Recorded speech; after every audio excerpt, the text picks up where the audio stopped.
Good afternoon. My name is Brandon Fila. It is spelled B-R-A-N-D-O-N, last name Fila. That's F as in Frank, I-L-L-A. I'm a Deputy U.S. Marshal and Public Affairs Officer in the Austin Division. First, I want to lay out the itinerary for the conference. I will go in and introduce our representatives, our guests from other agencies. I will give you the summary of events during the fugitive investigation of Kaitlin Armstrong, followed by our representatives giving comments, and then I'll take a few questions at the end. At the end, the press conference will be concluded, and I'll be available for one-on-one interviews following the conclusion of the press conference. First, I would like to begin by thanking you for your attendance and the coverage from all our media partners that assisted with this investigation by broadcasting Kaitlin Armstrong, who was wanted for the murder of Anna Mariah Wilson, aka Mo, that occurred May 11th in the 1700 block of Maple Avenue. I'm here to announce that Kaitlin Armstrong was captured on June 29th by foreign officials in the Republic of Costa Rica, where she was detained on an immigration violation and deported back to the United States on July 2nd. On July 5th, the Austin Police Department extradited Armstrong from the Harris County Jail in Houston, Texas, to the Travis County Jail here in Austin, Texas, following a 43-day fugitive investigation. I would like to introduce our agency representatives that are standing in attendance with me today that assisted in this fugitive investigation that are located here in the Austin Division.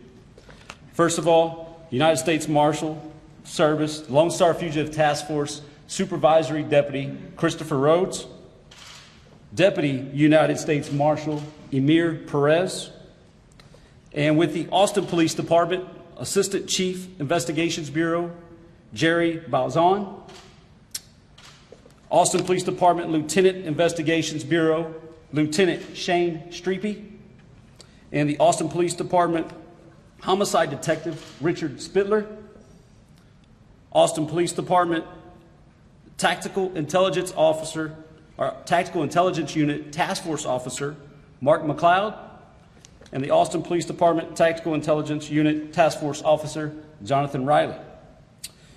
Homeland Security Investigations Assistant Special Agent in Charge San Sato. Travis County District Attorney's Office, we have the Trial Division Intake Director Guillermo Gonzalez. Travis County District Attorney's Office First Assistant Trudy Strasburger, and Youth Justice Division Ricky Jones. This investigation was initiated, or this fugitive investigation was initiated by the Lone Star Fugitive Task Force in the Austin Division.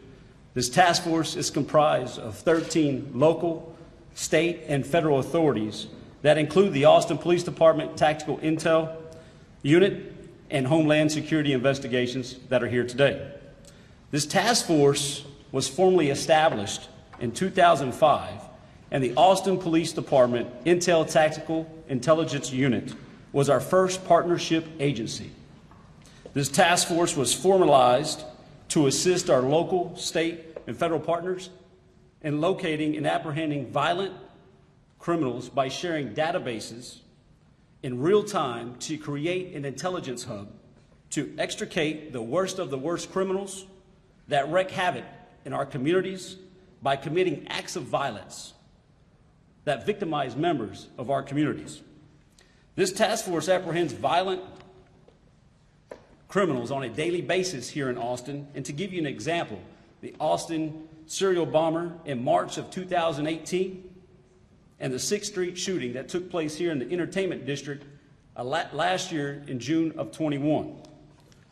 Our Marshals Service-sponsored task force would not be successful without our local, county, and state agencies that know their communities better than anyone else.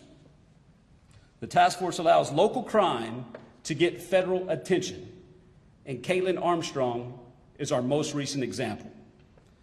This case was upgraded to major case status by the United States Marshal Service Headquarters, which involved many other specialized divisions, which could not be present today in attendance but they include the Marshals Investigative Operations Division, Marshal's Office of International Operations, Marshal Service Public Affairs Office, the United States Attorney's Office, the Department of State Diplomatic Security Services, and the Costa Rican foreign officials. On May 17th, a homicide warrant was issued for Kaitlin Armstrong. On May 18th, the Austin Police Department requested the assistance from the Lone Star Fugitive Task Force to locate and apprehend Kaitlin Armstrong, 34, who was a resident in Austin and was last known to reside in the 5300 block of Fort Clark Drive here in Austin. The Lone Star Fugitive Task Force learned during the investigation that Armstrong fled the Austin area on May 14th at approximately 12:30 p.m. when she boarded a flight from Austin Bergstrom International Airport to Hobby Airport in Houston, Texas, and then got a connecting flight to New York LaGuardia Airport. The Lone Star Fugitive Task Force contacted the United States Attorney's Office in the Western District of Texas here in the Austin Division to obtain a warrant on Armstrong for an unlawful flight to avoid prosecution when it was evident on video surveillance and boarding passes that Armstrong had fled the Austin area days after being interviewed by Austin authorities. Members of the Lone Star Fugitive Task Force followed up that investigation and contacted the U.S. Marshals New York, New Jersey Regional Fugitive Task Force and the U.S. Marshals in the Eastern District of Michigan to continue investigative efforts where interviews and surveillance were established.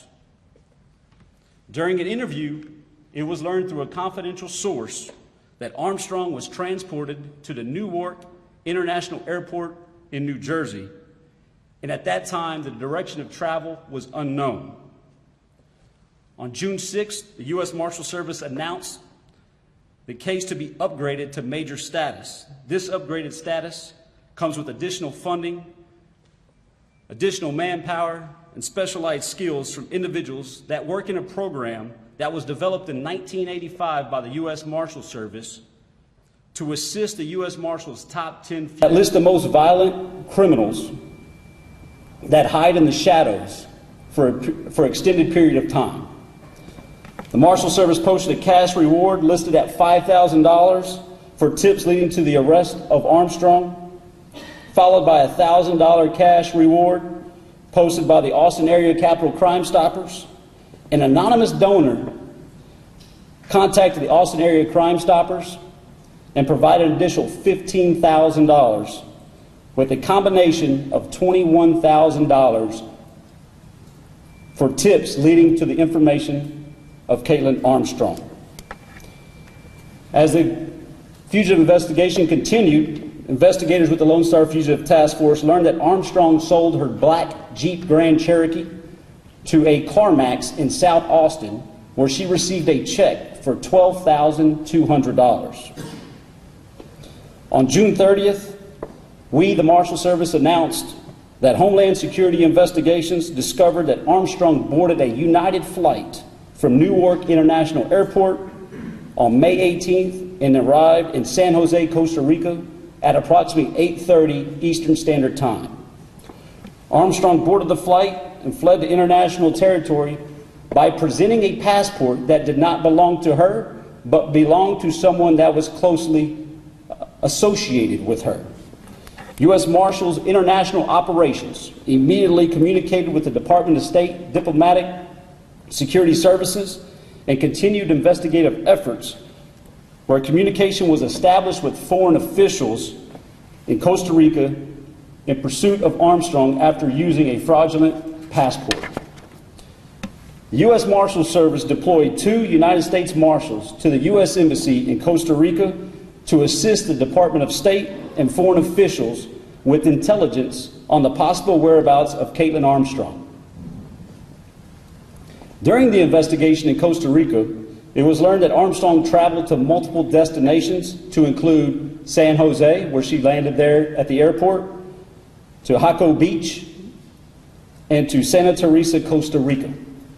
It was discovered Armstrong used different names, aliases, under the alias of Beth Martin, Liz, and Ari Martin, who she advised to uniformed officials at Don John's hostel in Costa Rica.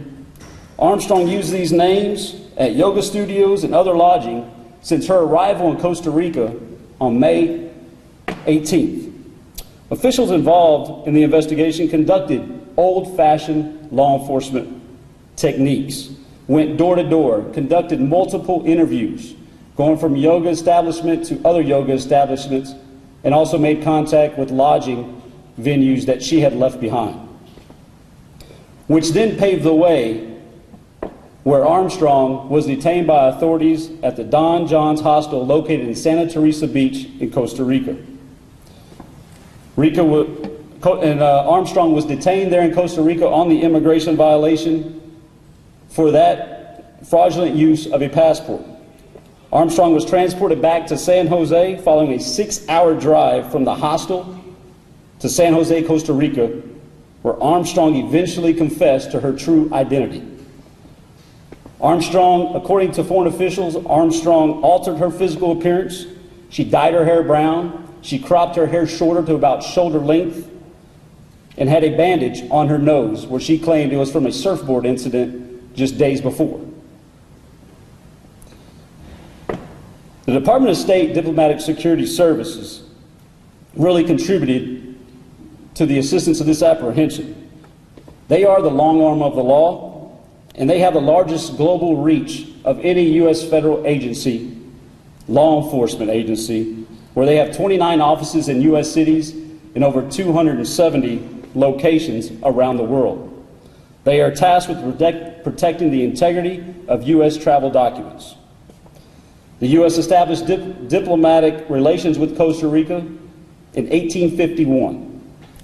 Armstrong was deported back to the U.S. by the United States Marshal Service, and on July 2nd, Armstrong arrived at the Bush Intercontinental Airport in Houston, where she was received by the Gulf Coast Violent Offenders Task Force in Houston, where she was transported and booked into the Harris County Jail.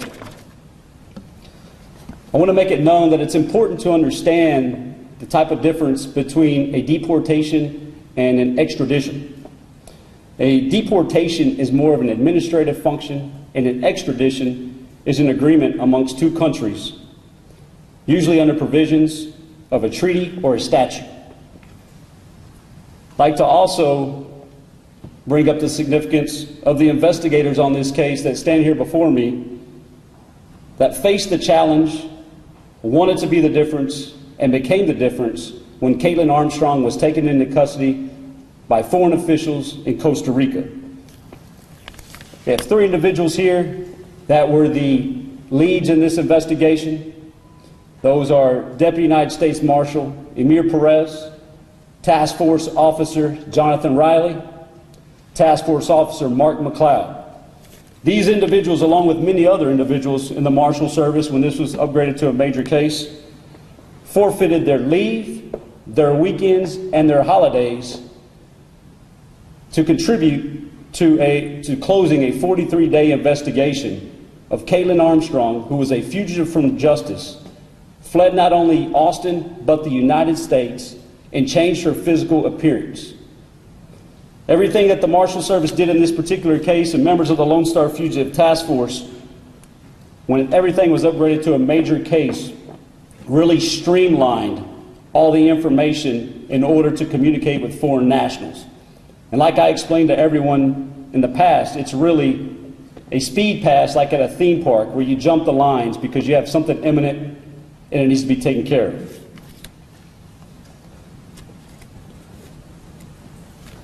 But we also want to remember the victim in this case and hope this is the beginning stage of closure for the Wilson family.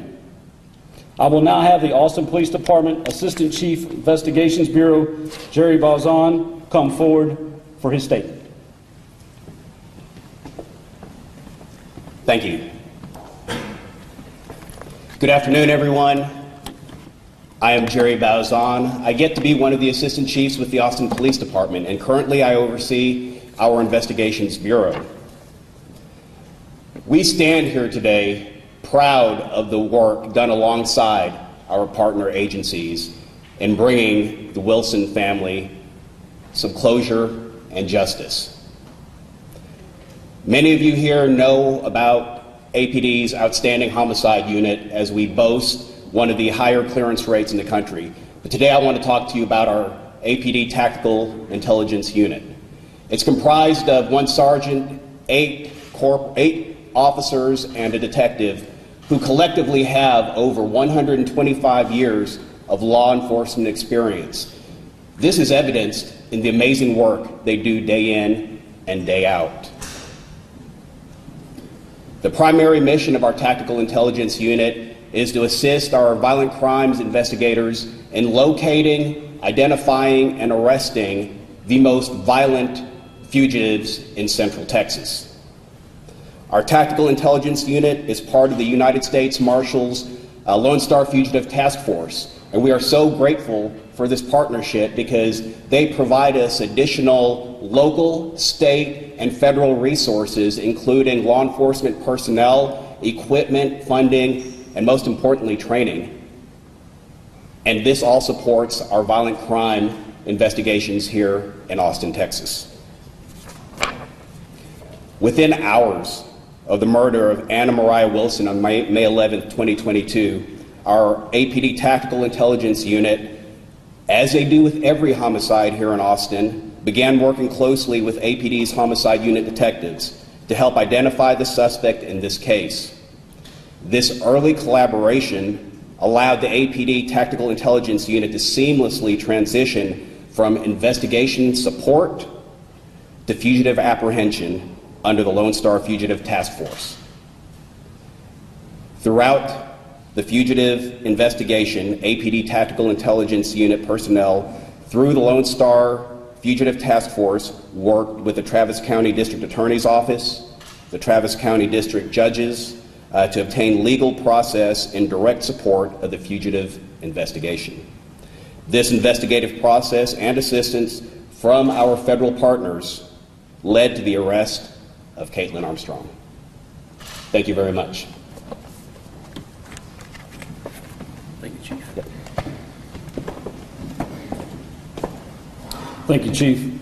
I will now have Homeland Security Investigations, a Special Assistant Agent in Charge, Stan Cito, for his statement. Thank you, everyone. I'm Stan Cito with Homeland Security Investigations. I won't take a lot of your time. I just wanted to have a chance to speak and recognize the tenacity of the U.S. Marshal Service and its task force members in apprehending this international fugitive. Our agency's sole responsibility as a law enforcement partner is to combat transnational crime in the United States and abroad. So I was just very thankful that we had a few of our agents stationed abroad in Costa Rica to assist the Marshals' efforts to try to locate and run down leads in Costa Rica. I mean, this successful operation definitely sends a clear message to criminals that no matter where crime is committed, no matter where you flee, you're not beyond the reach of the law. We'll utilize every resource partnership to make sure that you come to justice. And I definitely want to recognize Amir, APD, and all task force members for their outstanding work. That's all I have. Thank you.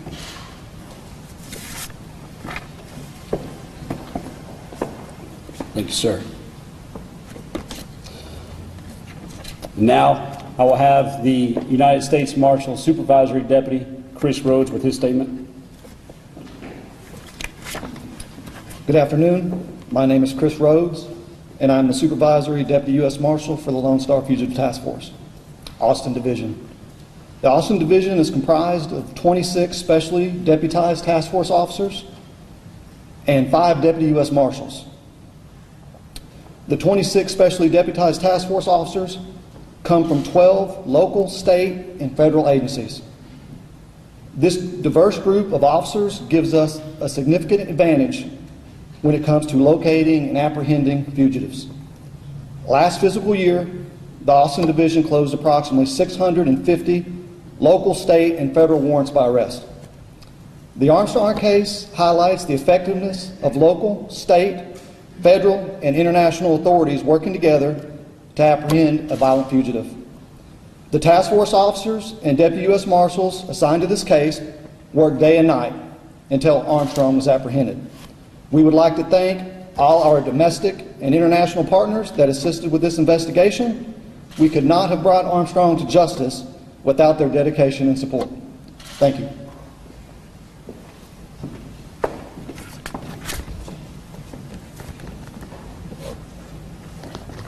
And just before I close here, I'd like to give a special thank you, especially through the course of this investigation with the help of the U.S. Marshals Public Affairs at headquarters in Washington, D.C., that really assisted us and assisted communication with you all that are here today, where we fielded over 222 email correspondence on media questions, conducted over 40 interviews on national TV, and that doesn't account for phone calls and text messages.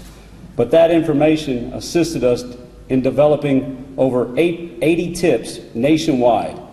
Some of those tips were more credible than others, but it did give us some type of traveling path on Kaitlin Armstrong, and we did have some tips that really helped us close in on Kaitlin that was really corroborated with the investigation findings that we already had. Also, I want to thank the U.S. courts as well as the clerk's office for allowing us to facilitate this great facility here for this press conference.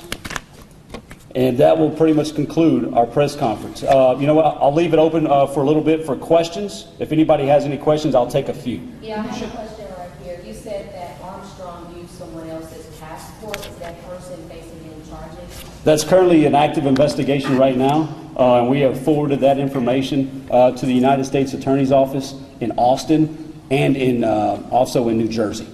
Can you please shed some light into some of the details as to how you found Kaitlin Armstrong, what cities in Costa Rica you were looking at, why yoga establishments? What were the key tips that came in, and how did you procure them to find her? Yeah, we developed that information through the course of the investigation by these 3 investigators that stand before us, which then we learned through HSI that she boarded that flight to Costa Rica. Based upon that, we know she was very into the yoga community. That was really her practice.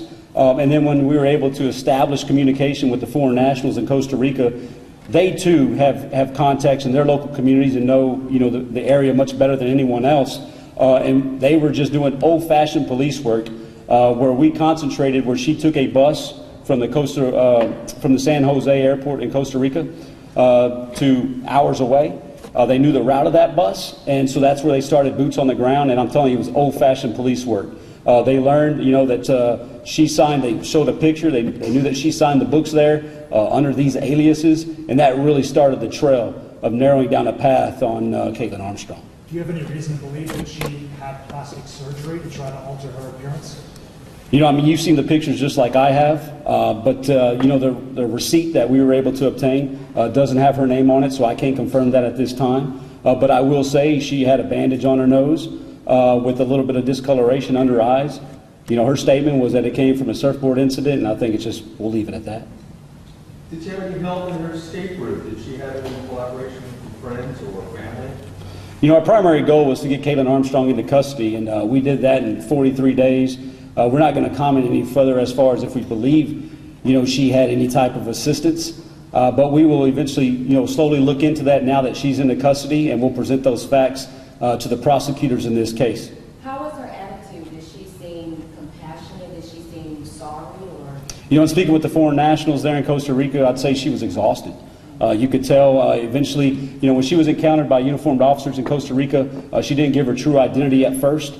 But when she was taken into custody and questioned, minutes later, then she finally confessed to her true identity. So I think that was her beginning to come forward, but it took a little bit of time for her to reveal her true identity.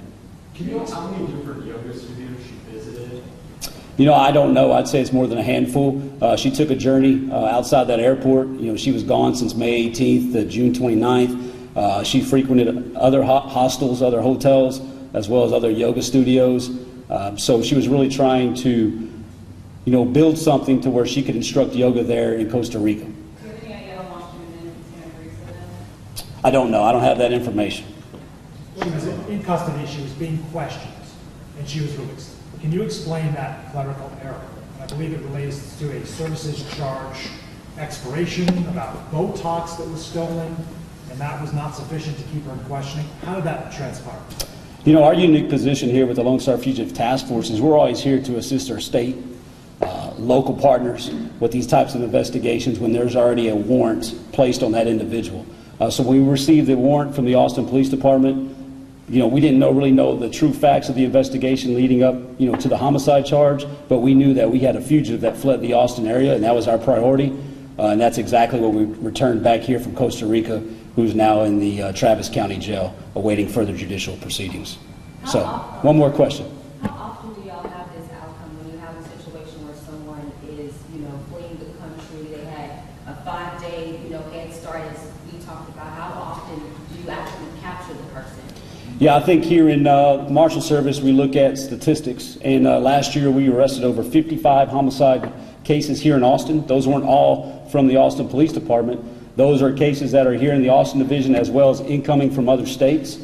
So, you know, this isn't something that's very rare. No, you're looking at investigations from other agencies, a homicide investigation, if you will, that takes time to process. It takes time to process because they're waiting on witnesses, they're waiting on video to come forward.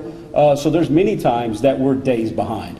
But that is why we really have what I call a hybrid model, where we take these officers from these local, state, and federal entities, and we bring them over, we deputize them, and that allows them to really expand their horizon as far as be able to reach out to someone like Kaitlin Armstrong, and bring her right here into Travis County, where she's now behind bars facing justice. I'll close with that. One more. What's that documents did you find over in Costa Rica there? You know, those documents that found were pretty unique. At the time the foreign officials arrested or detained Kaitlin Armstrong, she pleaded that she didn't have a key to a lockbox where she had her belongings, and the owner at the time was not there to be able to unlock that lockbox, so she was taken into custody and transported away from the scene. It was later on where I believe a news affiliate got in contact with the owner of that hostel, and that's when he was able to voluntarily recover those documents of the passports, the receipt that was posted by a media outlet as far as plastic surgery, and all those documents were handed over to authorities and are now in evidence. So that'll conclude this press conference. I will be available for a few minutes for one-on-one interviews if you have them. And I'd like to also thank our guests for being here, available with us today, that standing with us during the course of this 43-day investigation. Thank you all.